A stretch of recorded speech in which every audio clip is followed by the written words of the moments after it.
Assalamualaikum warahmatullahi wabarakatuh. Perkenalkan, nama saya Stefan Primananda, mahasiswa Universitas Pendidikan Indonesia, jurusan Pendidikan Geografi, kelas 4A, dengan NIM 1903819.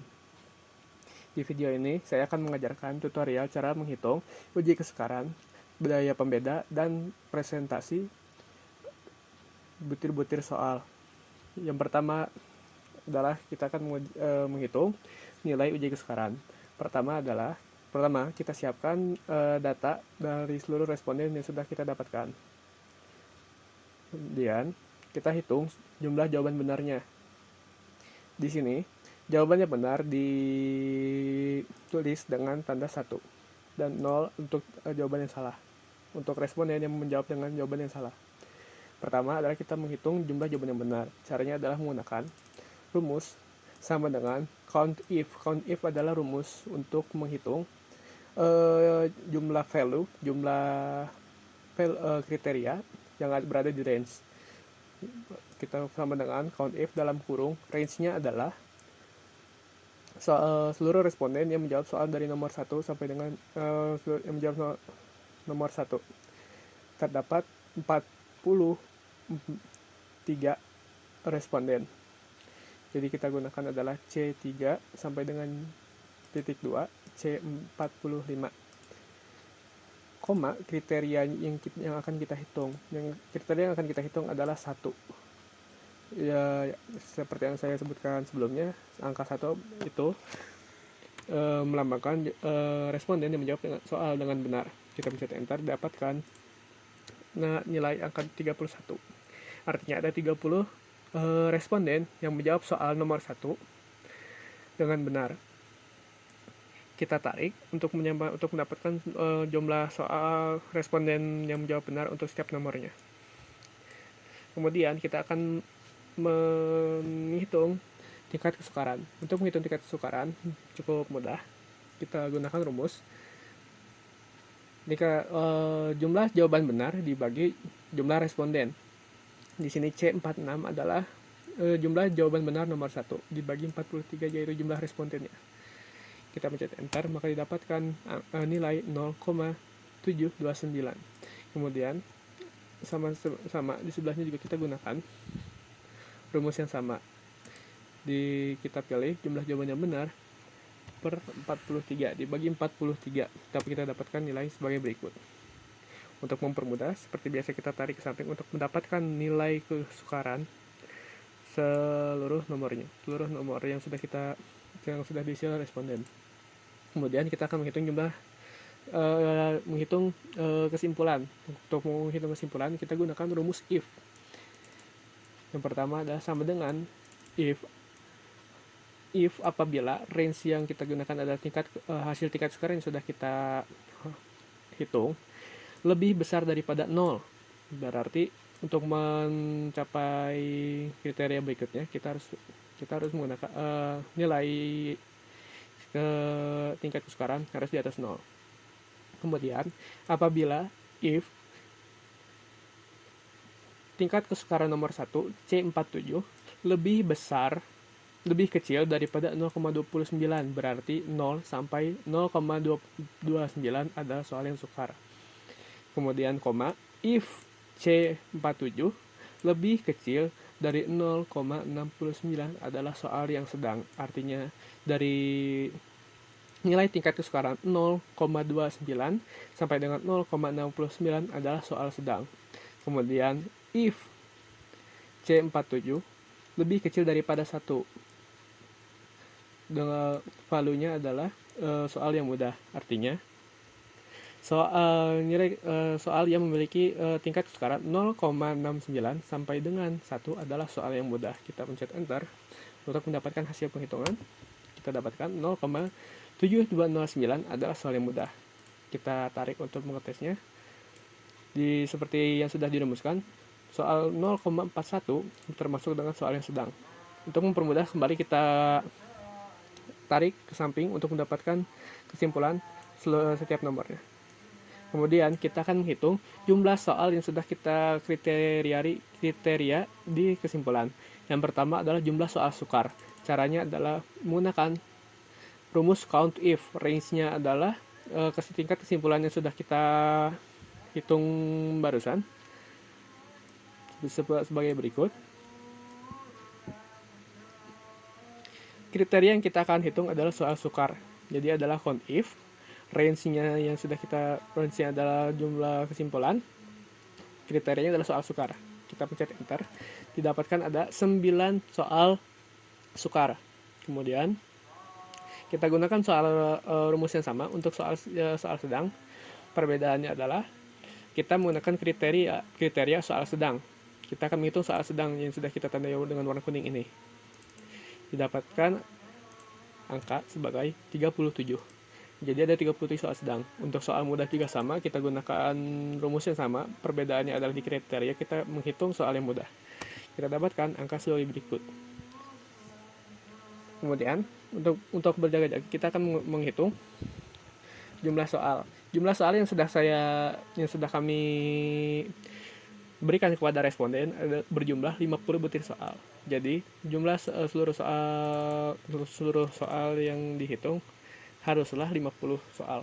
Kita gunakan sama dengan sum. Range-nya adalah jumlah sukar, jumlah soal sukar, jumlah soal sedang, dan jumlah soal mudah. Pencet enter didapatkan 50 soal. Kemudian adalah daya pembeda. Untuk mendapatkan nilai daya pembeda, yang pertama kita lakukan adalah mengurutkan responden dengan nilai dari nilai paling tinggi hingga nilai paling atas. Kita hitung jumlah soalnya, kemudian kita urutkan. Kemudian di sini saya telah menandai 13 responden yang akan kita gunakan, yaitu paling atas. 13 responden paling atas akan disebut dengan batas atas, dan 13 responden yang paling dengan nilai terendah adalah batas bawah. Kita untuk menghitung daya pembeda, kita adalah mencari BA per JB, atau adalah menghitung nilai batas atas. Kita pertama gunakan rumus adalah sum untuk menghitung jumlah yang benar, yaitu C 0. Range-nya adalah responden paling tinggi dari 1 sampai 13 yang menjawab nomor 1. Artinya adalah C3 sampai dengan C15. Dengan C14 maksudnya. Kita dapatkan sama dengan sum, range-nya sudah tadi kita pilih, dibagi jumlah responden batas atas, yaitu 13. Kita dapatkan hasilnya sebagai berikut. Untuk mempermudah, kita tarik untuk mendapatkan hasil batas atas yang sama. Untuk batas bawah, kita gunakan rumus yang mirip, rumus yang sama. Perbedaannya adalah di range-nya. Range yang kita gunakan adalah responden batas bawah yang menjawab nomor 1. Artinya itu adalah C34 sampai dengan C45. Dibagi jumlah responden batas bawah, yaitu 13. Kita pencet enter, kita dapatkan nilai sebagai berikut. Untuk mempermudah, sama kita tarik untuk mendapatkan nilai batas bawah setiap soalnya. Kita dapatkan nilai berikut. Kemudian kita akan menghitung daya beda soalnya. Untuk daya beda soal kita gunakan rumus yang lebih mudah lagi, yaitu adalah sama dengan nilai batas atas nomor yang kita akan cari dikurang batas bawahnya. Kita akan mencari daya beda soal nomor 1, artinya C46, yaitu nilai batas atas dikurang nilai batas bawah. C46 dikurang C47. Enter, kita dapatkan nilai sebagai berikut. Untuk mempermudah, kembali kita tarik ke samping. Kita dapatkan nilai daya beda sebagai demikian. Terakhir adalah nilai daya kualitas soal. Kita gunakan rumus seperti di uji kesukaran, adalah menghitung if. Yang pertama adalah if 48, yaitu daya beda soal dari nomor 1 lebih besar daripada 0, berarti nilai daya beda harusnya lebih daripada 0. If C48 lebih kecil daripada 0,9, artinya 0 sampai 0,19 adalah soal yang buruk. If C48 lebih kecil daripada 0 harus dibuang. If C48 lebih kecil daripada 0,39 adalah cukup. If C48 lebih kecil dari 0,69 adalah baik. Dan if C48 lebih kecil dari 1 adalah baik sekali. Kita pencet enter untuk mendapatkan nilai kesimpulan kualitas soal. Kita dapatkan nomor 1 adalah soal yang baik. Untuk mempermudah, kembali kita tarik. Kita dapatkan sebagai demikian. Kemudian kita akan menghitung jumlah soal yang buruk, cukup, baik, sangat baik, dan soal yang harus dibuang. Pertama adalah kita akan menghitung soal yang buruk. Kita menggunakan soal rumus count if. Range-nya adalah kualitas soal yang sudah kita hitung. Kriteria yang kita cari adalah buruk. Kita pencet enter. Kita dapatkan 6 soal buruk.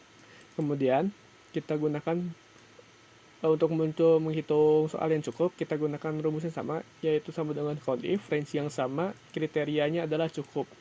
Untuk soal yang baik sama, count if, range yang sama, kriterianya adalah baik. Sangat baik, count if, range yang sama, kriterianya adalah baik sekali. Dan terakhir adalah soal yang harus dibuang adalah count if, range-nya sama, kriterianya adalah false. Kita dapatkan sebagai berikut.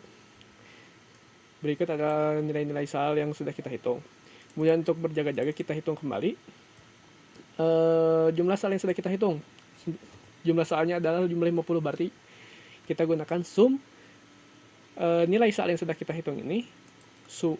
Didapatkan nilai 50, artinya seluruh soal sudah dihitung kualitasnya. Yang terakhir adalah distraktor. Untuk distraktor yang harus disiapkan adalah data pilihan setiap responden untuk satu nomornya.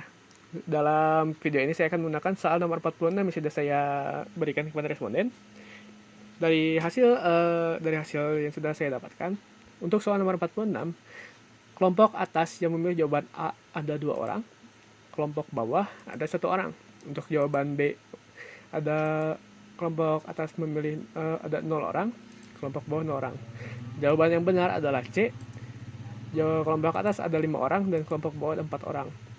D ada 4 dan bawah ada 4. E atas ada 1, di bawah ada 1.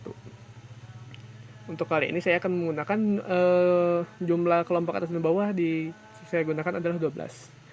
Di sini jawaban yang benar adalah C. Artinya jawaban A, B, D, dan E merupakan pengecoh. A, B, D, dan E ini ada yang akan kita hitung berfungsi atau tidaknya sebagai pengecoh. Pertama kita masukkan A, B, D, dan E. Kita hitung. Pertama kita masukkan dulu frekuensinya. Frekuensi responden yang memberi jawaban tersebut. Seperti kita sudah lihat, untuk jawaban A ada 3 orang, kita masukkan 3. Untuk B ada 2.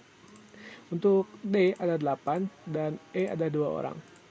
Kemudian untuk presentasinya pertama adalah kita harus mengubah tabel ini menjadi bentuk presentasi. Di number kita pilih percentage. Kemudian caranya adalah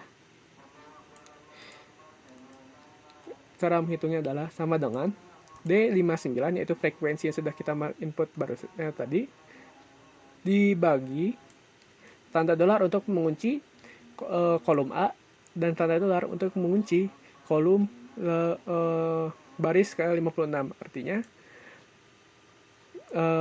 I56 sudah kita kunci untuk rumus ini.